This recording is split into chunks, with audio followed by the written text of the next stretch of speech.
This next panel, we're going to be looking at the various proposals that are offering programs to assist the coal-reliant communities. I'm pleased to introduce Sam Petsonk, who had spent a few years working for West Virginia Senator Byrd in Washington, D.C. He graduated from a law school other than WVU, so we're not going to mention that. But Sam is working just down the road at Mountain State Justice. So with that, Sam, take it away.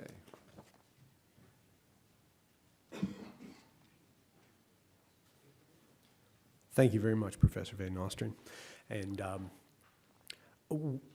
it's an honor to be here with this group of people at this event. We've got an excellent panel, representatives from the campaign of Hillary Clinton and from the legislative office of Senator Sanders to speak about some legislative and political proposals to assist coal-reliant communities. We also have a couple of messages from additional thought leaders in this area by video. So I'm going to start us off, I think, by playing two brief messages. One is from Senator Manchin, and that will be followed by a message from Congressman Jenkins. I'll just preface these messages by saying that this panel is going to focus on the proposals that are currently pending before Congress and that are put forth in the President's fiscal 17 budget proposal to provide an economic and workforce development program to assist coal-reliant communities. Those proposals by the President have come to be known as the Power Plus program. I'll say a bit more about what that program includes, where it comes from, but I will let the messages go first, and we'll move forward after that. So let's hear what Senator Manchin has to say to us. Hello, I'm Senator Joe Manchin, and it is my pleasure to welcome those attending the 5th Annual WVU Energy Conference. This year, you are focusing on building a resilient West Virginia, which is such an important topic for our state. I regret that I'm unable to attend, and I know I'm missing out on seeing some of my dear friends. I want to sincerely thank Senator Jay Rockefeller, Provost Joyce McConnell, Dean Mary Ann Reed, Dean Gregory Bowman, Dean Gregory Dunaway, and all the WVU staff, our local and state officials, and the presenters who made today's event possible. Like every state, West Virginia needs a diverse economy, and we must have an educated and skilled workforce to attract new opportunities to West Virginia. And when it comes to energy, I have always said that we must use all of our domestic resources: coal, oil, natural gas, hydro, wind, solar, everything. The Department of Energy estimates coal will produce approximately 30% of our electricity in America through 2040. Coal is going to be a part of the world's energy mix for many years to come, which is why it is so important for West Virginia to lead the world in the clean coal research, development, and technology. It is also absolutely critical that we find pragmatic solutions that will promote a more common sense, all of the above national energy policy, and prioritize clean coal research and development. It is crucial West Virginia develop these opportunities and attract new businesses to our state to diversify and revitalize our economy. In February 2015, Procter & Gamble announced plans to move forward with the Tabler Station facility, a vast manufacturing project that will begin employing 700 full-time employees, boost economic development, and undoubtedly diversify the Mountain State's economic landscape. So thanks to years of strategic investments, fiscally responsible policies, and a well-trained, dedicated workforce, our state remains one of the most competitive, business-friendly states in the country. Procter & Gamble pursued this wonderful business venture right in West Virginia because they recognize our state's aptitude for economic growth and prosperity. And I've also been hosting job and resource fairs throughout West Virginia to help connect hardworking West Virginians with meaningful careers in a variety of different industries. I've been working with business and labor, the tech and energy sectors, corporations and nonprofits, government and religious organizations, and anyone else that wants to keep West Virginia working. No idea is too small when it comes to putting people back to work and giving our residents new employment opportunities. And I will continue to focus on supporting West Virginia's continued economic development. In West Virginia, we've always been able to put aside our differences and take the common sense path forward. And I know that it is what you will be doing at this year's conference. I want to thank you again for your participation and your dedication to the state of West Virginia. Thank you, and God bless you.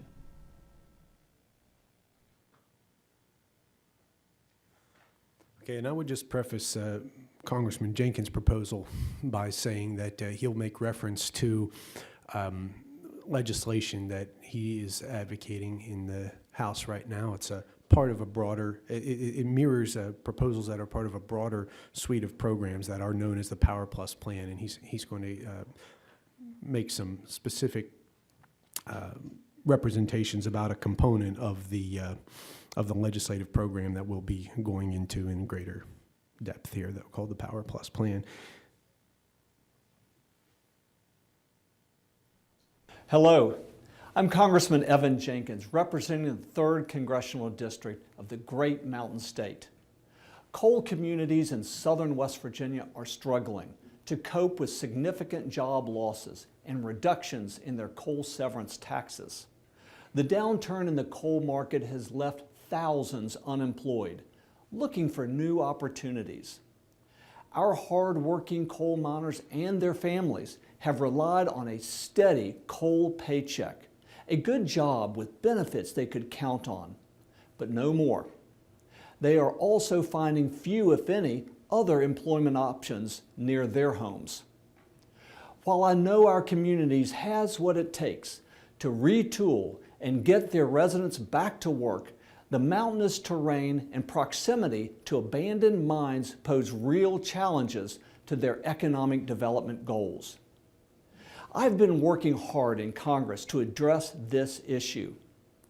In the current federal budget, I championed legislation to help spur economic development by securing $30 million just for West Virginia's hard-hit coal communities. This money will help spur job-creating opportunities so our hard-working West Virginians can get back to work. I'm also an original co-sponsor of the Revitalizing Coal Communities by Leveraging Local Activities and Investing More Act. How's that for a name? We call it the Reclaim Act. We introduced the bill in the House in February. I worked with Chairman Hal Rogers of Appropriations and other representatives to craft this legislation, which will provide a much-needed boost to West Virginia. H.R. 4456, the Reclaim Act, would accelerate the release of $1 billion from the existing balance in the Abandoned Mine Reclamation Fund to assist communities that have traditionally relied on the coal industry for employment or have recently experienced significant coal job losses. Many of these communities have abandoned mine lands within their borders that they simply do not have the resources to reclaim. For West Virginia, it means almost $39 million each year for the next 5 years. That's $194 million in total going towards restoring these abandoned mine land sites and getting them back to productive reuse. The Department of Interior estimates that there are over $4 billion worth of abandoned mine lands remaining in the United States, totaling over 6 million acres. While the Department's Abandoned Mine Land Reclamation Program has distributed over $8 billion to these communities for reclamation and other purposes since 1977, there is still about $2.5 billion in surplus in the fund's balance. This fund is supported by a fee on coal production in these communities, and it is time to get these resources back to those who worked hard to produce them and invest in their futures. Without undergoing the reclamation process, these lands cannot support the job-creating economic development projects that our communities are asking for.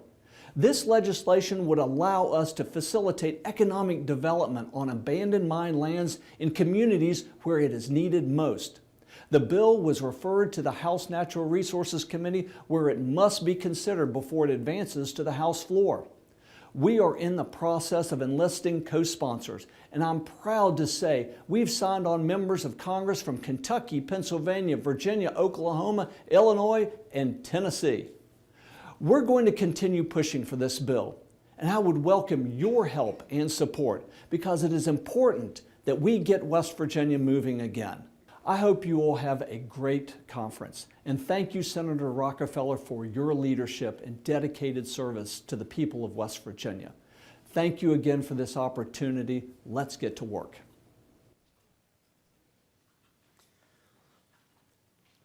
So I want to be cognizant of time. I think we may be we don't have time on our side here.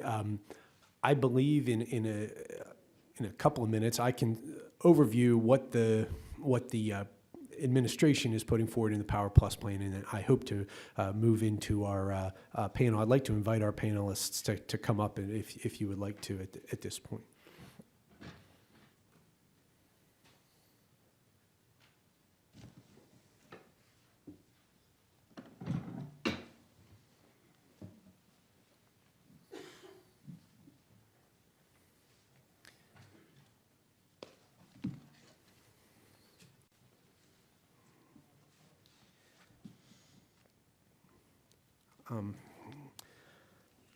So the programs that are known that are now being described as the Power Plus programs are President Obama's effort to implement an economic development and workforce agenda in response to the concerns that had been brought to him by the representatives of the Appalachian region since he came to office, regarding the concerns regarding the decline and the contraction of coal production in our part of the country, and similarly, concerns have been brought to the administration by others from elsewhere around the nation, but certainly within the Appalachian region.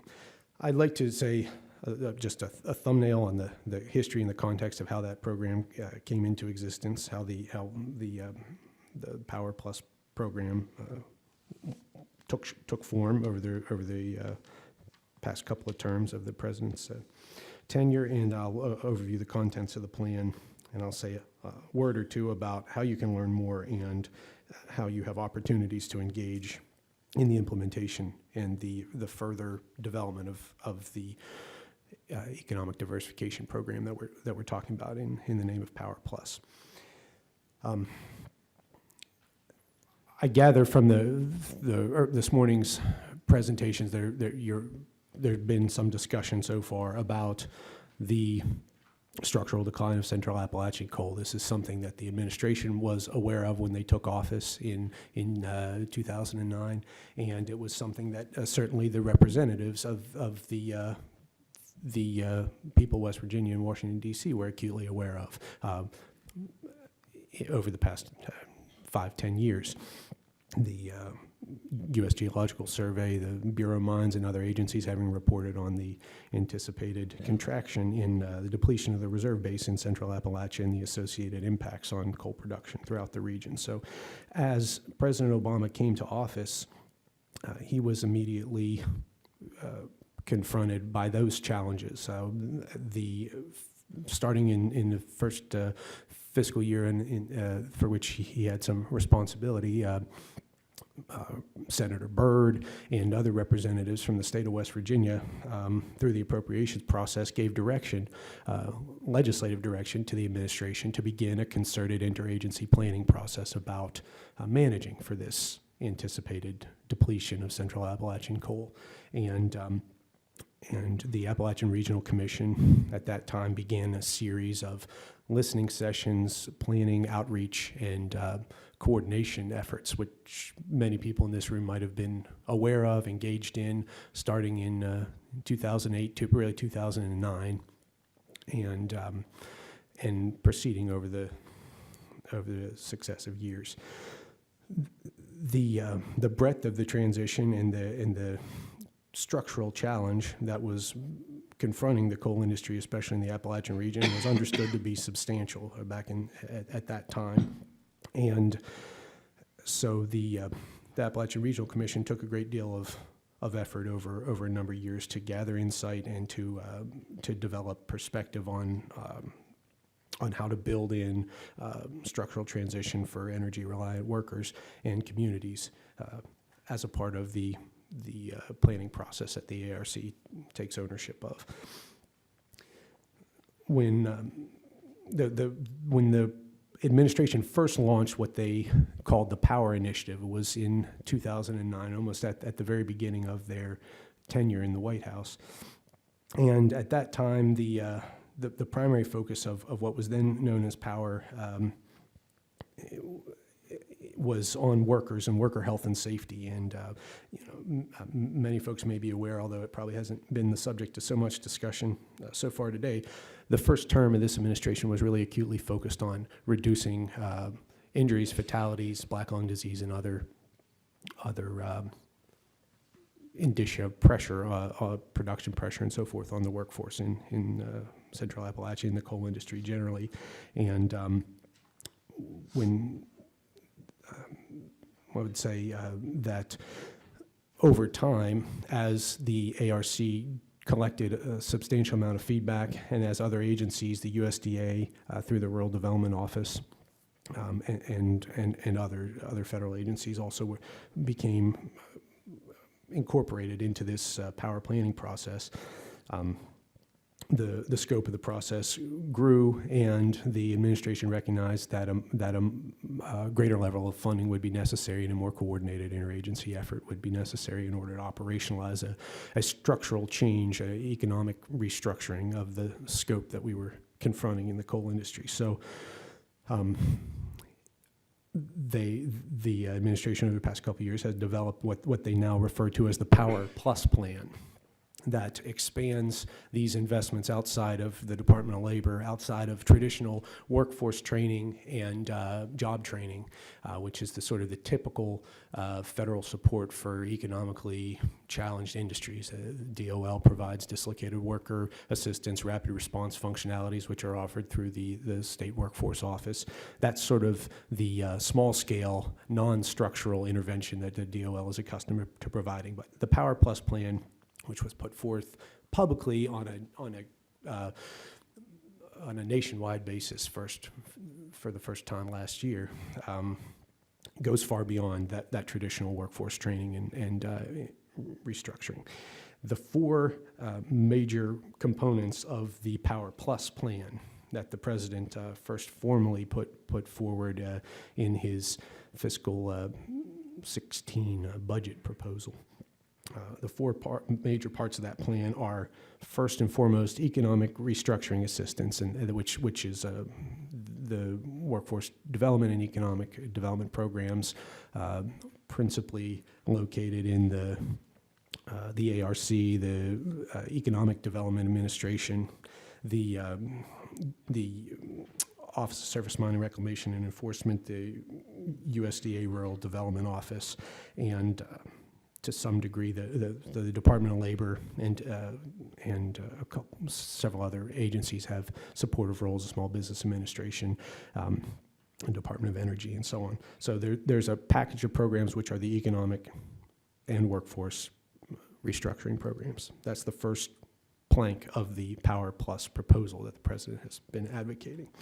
The second plank of the Power Plus proposal is the restructuring of the pension plans for the United Mine Workers of America, and principally the one of the plans that the UMWA manages, the 1974 fund, has due to the long-term retrenchment of coal production and the reduction of tonnage and of employment in that industry, this plan has become fiscally insolvent. And so the second major portion of the Power Plus plan, it takes a large infusion of federal funds to render that plan solvent and thereby to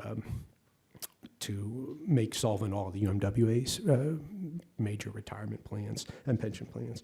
The third portion of the Power Plus plan is a federal land reclamation program that is what Congressman Jenkins made reference to in his video.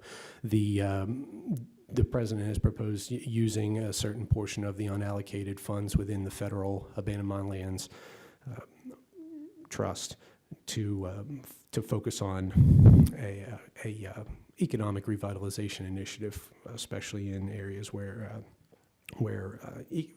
coal decline has caused economic need across the community. So that proposal is being advanced in Congress by Congressman Jenkins and Congressman Rogers from Kentucky in a bill that's known as the Reclaim Act. The fourth major portion of the Power Plus plan is a $2 billion package of tax credits to support carbon capture and storage technology, to support the construction of electric generating units that can include carbon capture, and to support essentially to offset the cost of operating a carbon capture project. And I gather that you may have the opportunity to hear in some greater detail about the carbon capture and storage tax credit program from panelists later in the day. I know that there's probably one of the most knowledgeable people in the country about those proposals. Gene Trisco from the United Mine Workers is here. So those are the 4 planks of Power Plus: economic restructuring, pension protection, land reclamation, and carbon capture and storage to increase the viability of the coal industry so much as possible by way of carbon capture technology. I'll just say a thumbnail about what the funding that's entailed in the plan. The initial proposal was funded essentially at $65 million for the 50 for the Appalachian Regional Commission and 15 for the Economic Development Administration. The president made available some discretionary funds, about at the level of $15 million, in addition to that 65, and this was in the past year, to support this initiative. So those are the first sources of funding for the economic restructuring. As Congressman Jenkins described, additionally, Congress has put out $90 million, 30 for West Virginia, Kentucky, and Virginia to seed the land reclamation programs. West Virginia will be able to draw down that funding in anticipation of the full funding of the broader Power Plus program to provide a much greater sum of money. The sum that's been put forward is perhaps $1 billion to support land reclamation in the Coal-Reliant areas. So, but for the time being, we have $30 million in West Virginia to support land reclamation, and $90 million around our Central Appalachian region. We have $65 million that has been put forward to support the economic restructuring programs through the ARC and the EDA. And the rest of the Power Plus plan, the pension protection and the carbon capture tax credits, which are both integral portions of the plan, require support in Congress. So I'm going to kind of, and/or from our presidential candidates. So that if the president has used all the discretionary funds that he essentially has available to him, the next president will have a certain amount of discretionary funding available, but Congress will need to act to continue supporting the economic restructuring funds, to enact the full funding of the land reclamation program, and to, for the first time, provide any support for the pension protection and the carbon capture and storage portions of the Power Plus plan. So you can learn more about how to engage in the effort to fully fund these programs by following, for West Virginians, there is a good amount of information that's been put forward in coordination with the ARC and the EDA, but it's been put forward on the West Virginia Community Development Hub which website, and they have a planning process supporting power engagement, which is wvhub.org/power.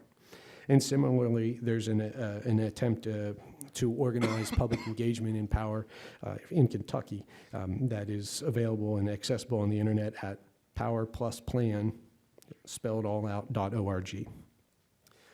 So those are opportunities for you to learn more about engaging in the power advocacy process.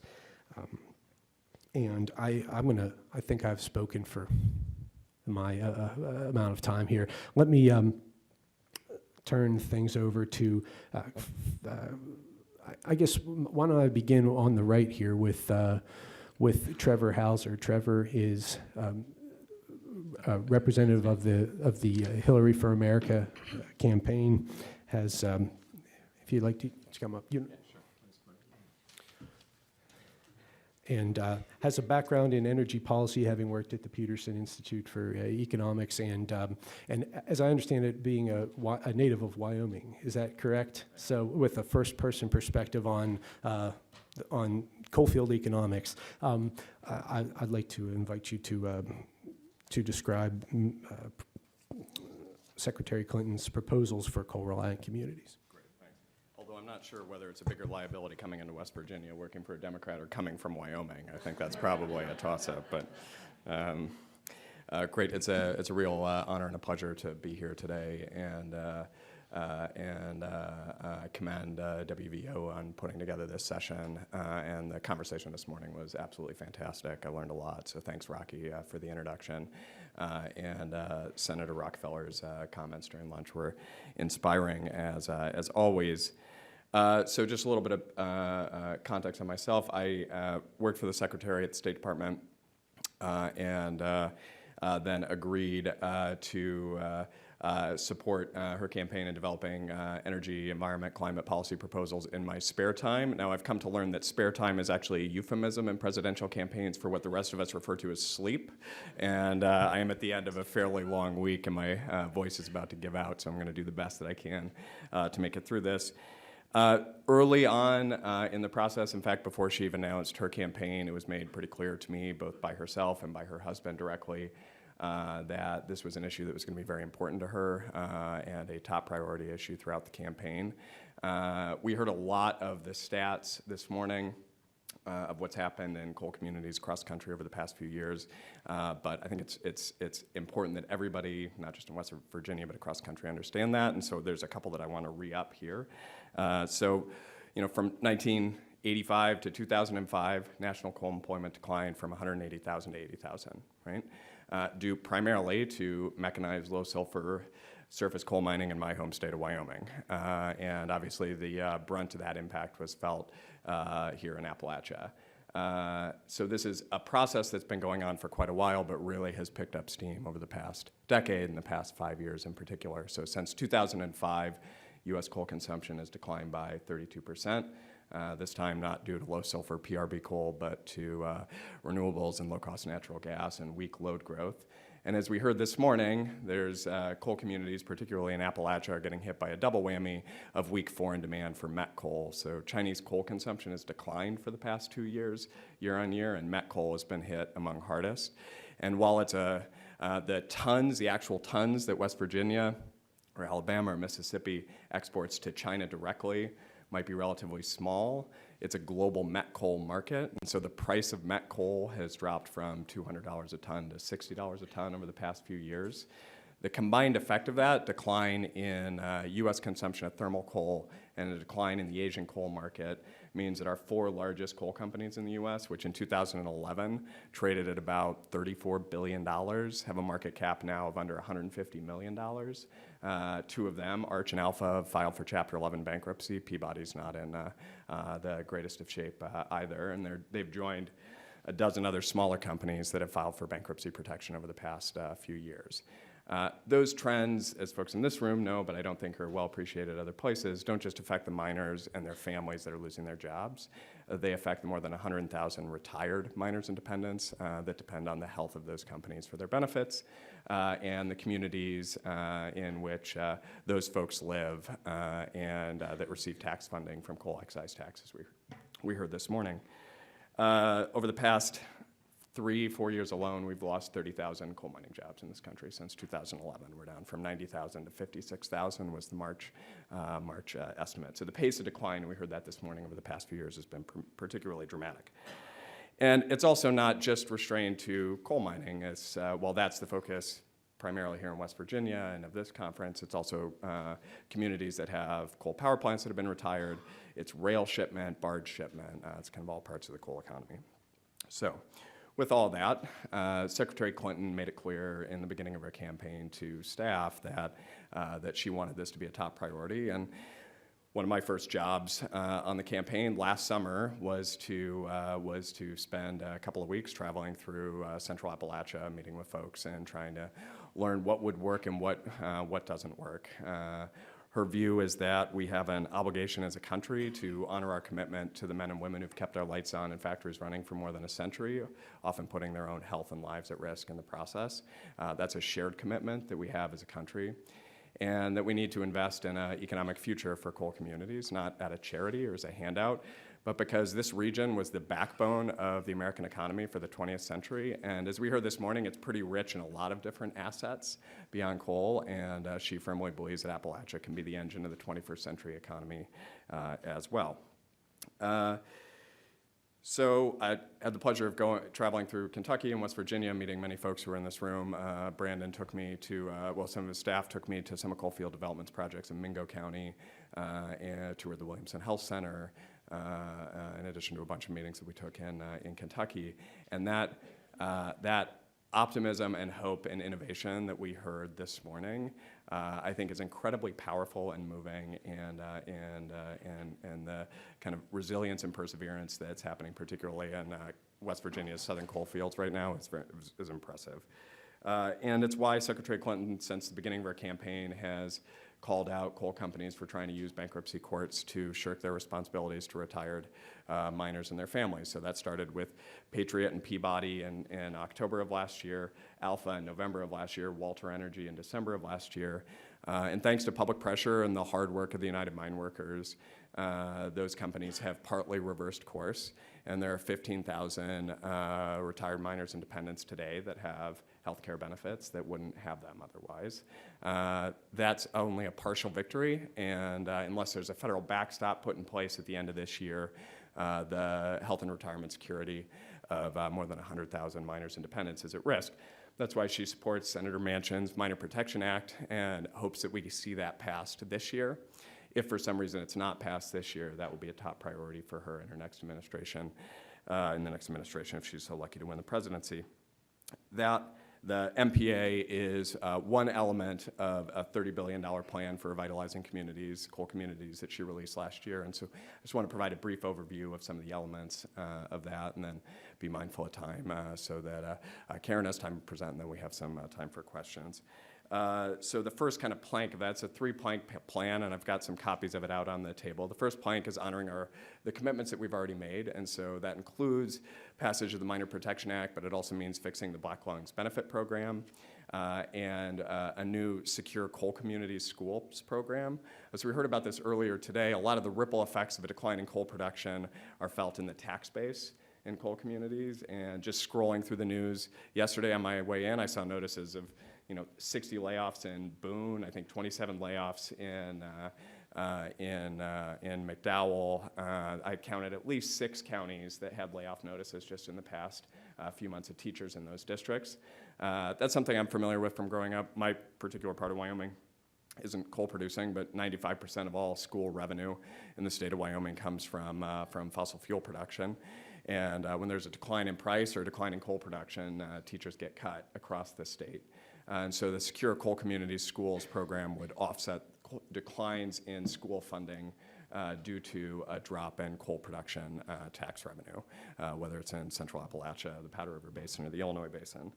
The second plank is investing in the future, making the federal investments necessary so that the initiatives we heard about, the grassroots initiatives we heard about this morning, have a chance to succeed. So that includes investment in road infrastructure, completion of the Appalachian Development Highway System, broadband infrastructure, and importantly here, not just getting the wires, but ensuring that that they actually get the capacity, the bandwidth, that they don't get throttled by bandwidth providers, even if the wires are in place. Sewage infrastructure, pipeline infrastructure. Like Sam talked about some of the elements in Power Plus, abandoned mine land reclamation and repurposing closed power plant sites. And then a extension of a policy that President Clinton put in place, the New Markets Tax Credit, so that all coalfield communities are blanket qualified with bonus credits to attract investment. And she's proposed zero capital gains tax on all investments, new investments in coal communities, so that we can create the jobs. One thing I heard pretty consistently in traveling around the region was the last thing we need is another retraining program without a job to be retrained for. And we've got some really innovative models like Brandon's that are pairing those retraining programs with job creation, and clearly that's the way that we've got to think about it, attracting that investment in jobs that people can actually get retrained for. Investments in alternative types of energy production, not just solar, which we heard about this morning, hydropower. Department of Energy estimates that there's 12 gigawatts of potential new hydro capacity at existing dams across this country, and half of those are in coal-producing states, and a lot of them are right here in West Virginia. And they're owned by the Army Corps of Engineers, and so we have the ability to get that done and generate dispatchable renewable energy and create jobs in the process. And we're working with Senator Manchin's office and allies in labor in developing a strategy for carbon capture and sequestration so that coal has a chance to compete in a low-carbon economy in the future. So that's plank 2. And then plank 3 is realizing that no economic development strategy developed out of Washington for coal communities is ultimately going to be successful. Every coalfield community is different. What's going to work in Mingo County is different than what's going to work in Whitesburg, Kentucky. And what Secretary Clinton's plan will do is provide competitive grants by creating a Coal Communities Challenge Fund, competitive grants to the type of local programs that we heard about this morning that are creating integrated economic development strategies.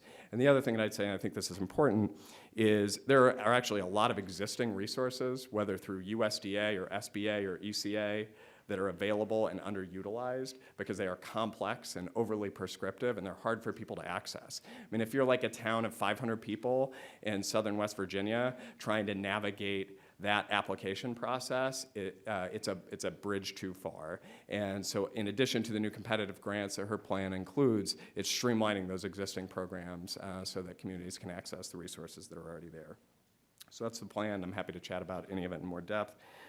I'd close by saying, when I was growing up, we had the oil price collapse of the 80s, and Wyoming's a large oil-producing state, and many of our counties lost about 25% of their population over the course of 3-4 years through outmigration. And the biggest challenge that we faced as a state, and I know this is familiar to folks here, was how do you keep young people from leaving when there's no good job opportunities? And I got the hell out of Wyoming when I turned 18 because there just wasn't the type of opportunities I want to stay there. And I think finding ways for folks to stay in the communities that they grew up in, opportunities that are attractive for young people to stick around is critical. That's what I want for my state, and I know that's what folks here want for their state, and Secretary Clinton will be an active partner in trying to help get that done. Thanks.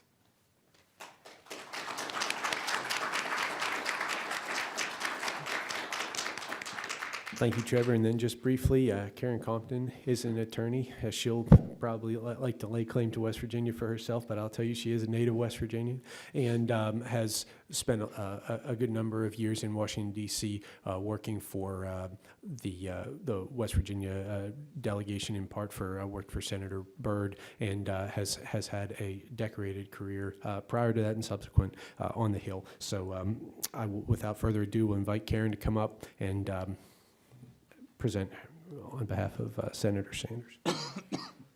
And I should just say that we also have contact. We reached out to all of the presidential campaigns for feedback about about economic and workforce development programming to assist coal-reliant communities with structural transition, and these were the two campaigns that did come and provide some feedback along those lines. There's definitely a separate conversation with which all of the campaigns are engaged regarding environmental policy, and so I would like to explain as to the composition of the panel. So, come on.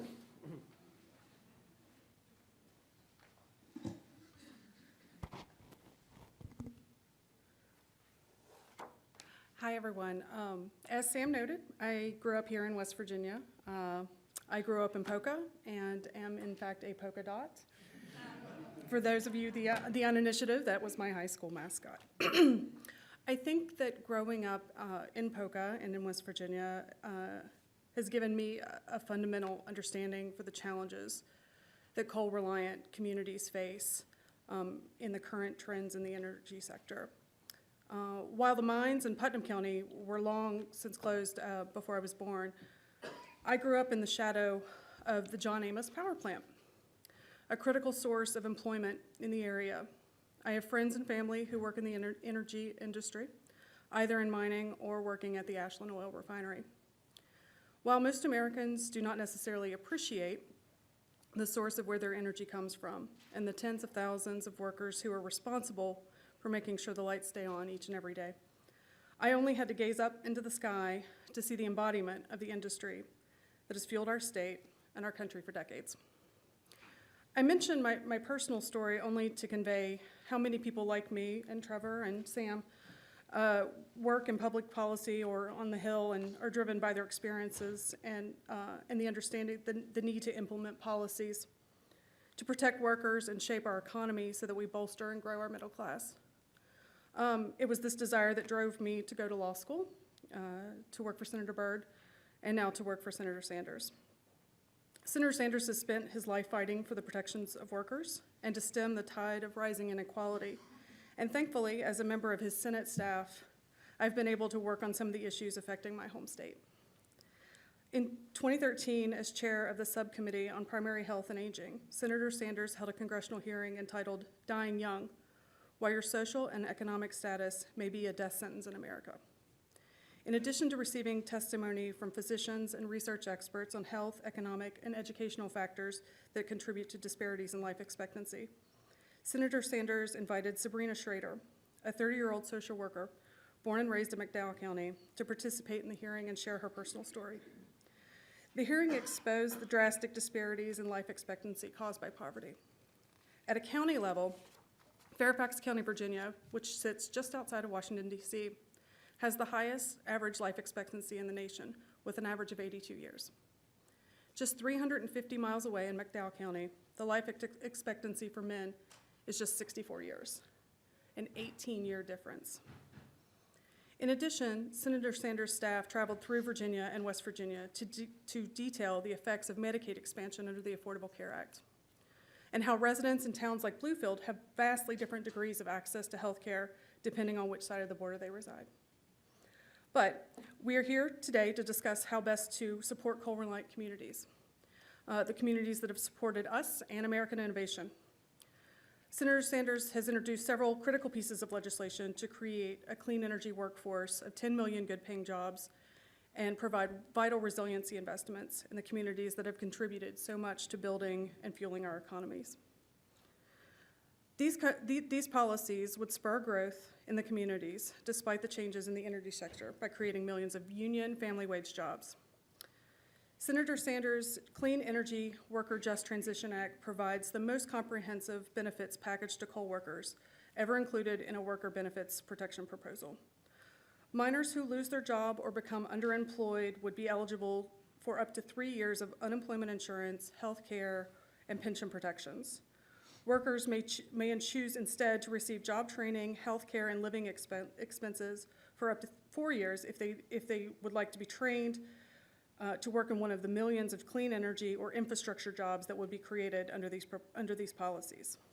If a worker is ready to retire, they may opt for pension support and high-quality health care insurance.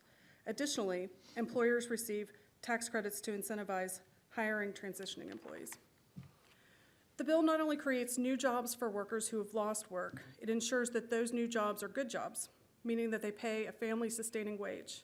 They provide health care and retirement benefits, they are safe, and the workers who hold them have a powerful voice on the job. That's because the legislation includes provisions to allow workers to organize through a majority sign-up process, meaning workers would not be forced to hold an open election that can be challenged by the bosses. It also guarantees workers a first contract so that employers can't block establishment of workers' rights. The bill also makes $10 billion in important needs-based targeted investments in coal countries and other communities that need support. These investments range from mine reclamation to broadband infrastructure build-out. It's important to ensure that these communities that were built on coal aren't left behind. This $41 billion investment in coal workers is paid for by closing the loophole that allows corporations to move their headquarters to other countries to avoid paying their fair share of taxes. Another proposal, the Clean Energy Investment Act, permanently extends some of our most important renewable energy tax credits for energy efficiency and sustainable energy sources like solar, wind, and geothermal. It makes these credits refundable so that they are more accessible to low-income and nonprofits. This proposal is similar to Senator Sanders' Low-Income Solar Act, which creates grants for low-income families who are able to install solar on their homes and loans for organizations to increase access to community solar for low-income families. The Low-Income Solar Act is indicative of Senator Sanders' long-held focus on protecting and creating opportunity in low-income communities. Permanently extending these sustainable energy incentives would drive over $5 billion in clean energy investments between now and 2030, and are an integral part of putting us on a pathway to more than doubling the size of our clean energy workforce, which would be 10 million workers. Lastly, the Senator Sanders Rebuild America Act would make a historic $1 trillion investment over 5 years to repair and modernize the physical infrastructure that our economy depends upon. At a time when real employment stands at 9.8%, the Rebuild America Act would put 13 million Americans to work in decent paying jobs. According to the American Society for Civil Engineers, West Virginia has 272 high hazard dams. The state is also suffering from $1 billion in drinking water infrastructure needs and $3 billion in wastewater infrastructure needs over the next 20 years. A whopping 1,570 of the 7,100 bridges in West Virginia, 22%, are considered functionally obsolete. Driving on roads in need of repair costs West Virginia motorists $583 million each year in extra vehicle repairs and operating costs, averaging about $469 per motorist. These numbers speak to the necessity of infrastructure investment right here in West Virginia, and Senator Sanders' proposals would take substantial steps to address the problem. In closing, I'd like to thank the College of Law for holding this important forum. The American people owe a huge debt of gratitude to the mining communities all across this country. The time is now for bold solutions to assist these communities whose ingenuity has powered the United States. Thank you.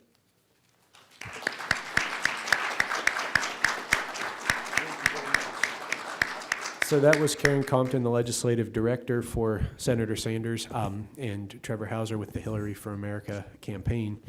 I think we're running far behind, and I'm sure I haven't done enough to rectify that situation. So I think we're not going to be able to have time for questions. But these folks are very available. They're public servants, and I'm sure that they will be eager to speak with you today and henceforth. So please remain engaged with them, talk to them, and thank you for your attention here. Thank you.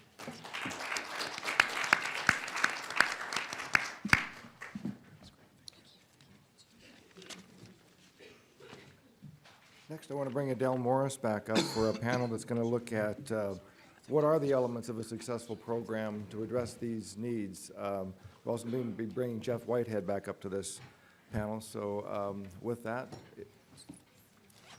here's Adele Morris again.